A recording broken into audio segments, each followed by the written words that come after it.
अग्रवाल साहब, मैं आपसे यही जानना चाहूंगा कि जो ये स्थितियां इस वक्त हम देख रहे हैं, इसका क्या असर भारतीय इकोनॉमी पर पड़ता हुआ नजर आने वाला है?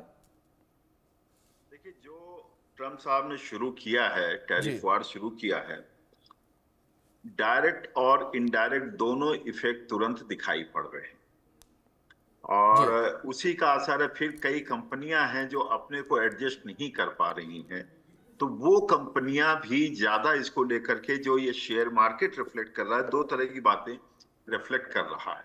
एक कि इकोनॉमी पर असर होगा, दूसरा स्पेसिफिक कंपनीज पर असर पड़ेगा। जी मान लीजिए कि उन्होंने कार पर किया टैरिफ बढ़ाया, तो कार या ऑटोमोबाइल इंडस्ट्री में जो मान लीजिए टाटा का है, एक बड़ा शेयर है जो अमेरिका को जाता है, तो ऐसी स्थिति में क्या होगा, उनका शेयर नीचे जाना है।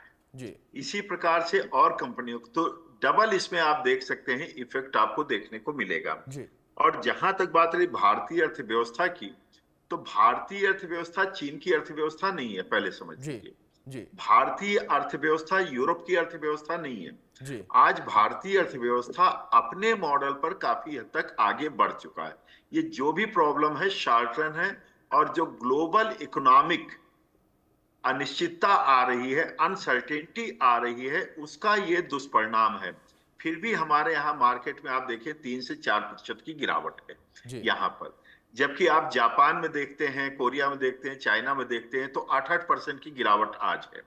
और अभी अमेरिकन मार्केट में देखिए क्या होता है, यूरोपियन मार्केट में वो जब देर में खुलेंगे तब पता चलेगा कि उनकी स्थिति क्या होती है।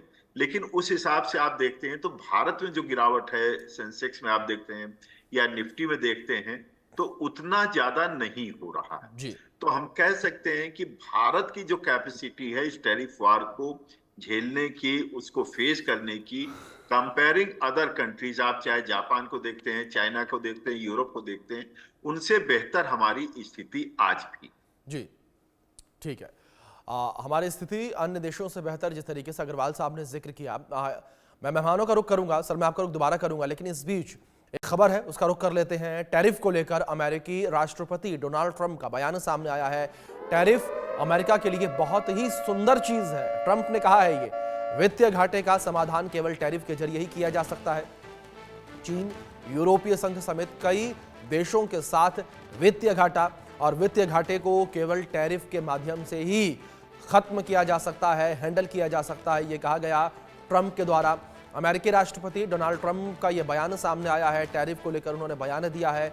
और जिस तरीके से उनका ये बयान सामने आया, इससे एक बार फिर से इस पर ठोस मोहर लगती नजर आ रही है कि अमेरिकी राष्ट्रपति फिलहाल तो टैरिफ से पीछे हटने वाले नहीं हैं। टैरिफ की जो बढ़ी हुई दरें हैं उससे पीछे हटते नजर वो नहीं आएंगे। क्या कुछ अमेरिकी राष्ट्रपति ट्रंप के द्वारा कहा गया टैरिफ को लेकर, सुनिए आप। I think your question is so stupid. I mean, I think it's I don't want anything to go down, but sometimes you have to take medicine to fix something. I think your question is so stupid. तो हमारे साथ यहाँ पर अग्रवाल साहब लगातार जुड़े हुए हैं, एम.के. अग्रवाल। सर, जिस तरीके से ये स्टेटमेंट सामने आया है डोनाल्ड ट्रंप का, कि उन्होंने क्लियरली कह दिया कि जो टैरिफ है वो काफी बेहतर है। सर, मैं आपके पास आऊंगा इस सवाल को लेकर, इस बीच लेकिन कुछ रिएक्शंस सामने आ रहे हैं मार्केट को लेकर, वो अपने दर्शकों को सुनवाते हैं। US import, the US market went took a downward turn, and it gave closing of 2200 negative. So this was expected that on Monday, when the Asian markets and other markets open, they will open with huge gap down, and that has happened because investors feel that in the event of trade war, nobody wins, and this would be inflationary for everybody, and this will slow down. This will slow down the global GDP growth. This will slow down, even the countries which are export oriented, their growth, and overall, when the largest economy is likely to have a recession. इस बीच हमारे साथ chartered accountant अभिषेक जैन जी भी जुड़ गए हैं। जैन साहब, बहुत स्वागत है आपका। और अभिषेक जी, सवाल आपसे यहाँ पर यही है कि जिस तरीके की स्थितियां इस वक्त देखने को मिल रही है, जो लॉस यहाँ पर इन्वेस्टर्स को देखने को मिल रहा है, क्या लगता है कब तक रिकवर कर पाएंगे?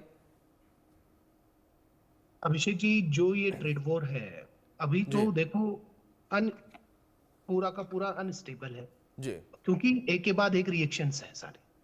और रिएक्शन ऐसा नहीं है कि आप शॉर्ट टर्म के लिए इसको सोच सकते हैं, बल्कि आप देखिए एक स्टेटमेंट आया, 3000 सेंसेक्स डाउन है। आप जी इन्वेस्टर्स के अंदर जो आप समझिए जो शॉर्ट सेलिंग करते हैं, आप समझिए उनकी हालत, आप समझिएगा उनके पास कोई ऑप्शन नहीं रहता कि उनको स्क्वायर ऑफ करने का। जी तो अभी तो शुरुआत है। चाइना ने, हमने देखा 3 दिन पहले उसने 34% रेसिप्रोकल टैरिफ लगा दिया। अब यूरोपियन कंट्रीज क्या करती है, ये अभी हम सब इंतजार कर रहे हैं। और ट्रम्प, आप जानते हैं कि कुछ ना कुछ स्टेटमेंट ऐसा रहता है, एक बिजनेसमैन वो खुद जानते हैं कि आज एक स्टेटमेंट सभी मार्केट ग्लोबली, क्योंकि अमेरिका एक ऐसी अर्थव्यवस्था है जिससे सभी जुड़े हुए हैं, और डॉलर मोस्टली जो वर्ल्ड वाइड है, डॉलर में सब हम ट्रेड करते हैं, जितने भी जी बिजनेस होते हैं। तो आप ये समझ के चलिए, अगर ट्रम्प अपनी नीतियों में सुधार यानी टैरिफ में कम नहीं करते, तो ये जो ट्रेड वॉर है थमने वाला नहीं है। जी और इसका विटनेस आप देखिए, 7% आज तकरीबन आईटी के शेयर डाउन है, जी उसमें इन्फोसिस लीड कर रहा है। आप जो अमेरिका से जो हमारी आईटी सेक्टर जो सबसे ज्यादा जुड़ा हुआ है, वो कहीं ना कहीं जी सबसे ज्यादा इफेक्टेड है। और जी कोई पता नहीं है आने वाले टाइम में वो और किस तरीके की नीतियों के साथ आए, जिससे कि यहाँ से इवन पहले तो ये बात थी कि जो आप एक्सपोर्ट करते हैं, अब आप देखिए सर्विस सेक्टर भी बड़ा आज हमने देखा किस तरीके से सर्विस सेक्टर में भी भूचाल आ गया है।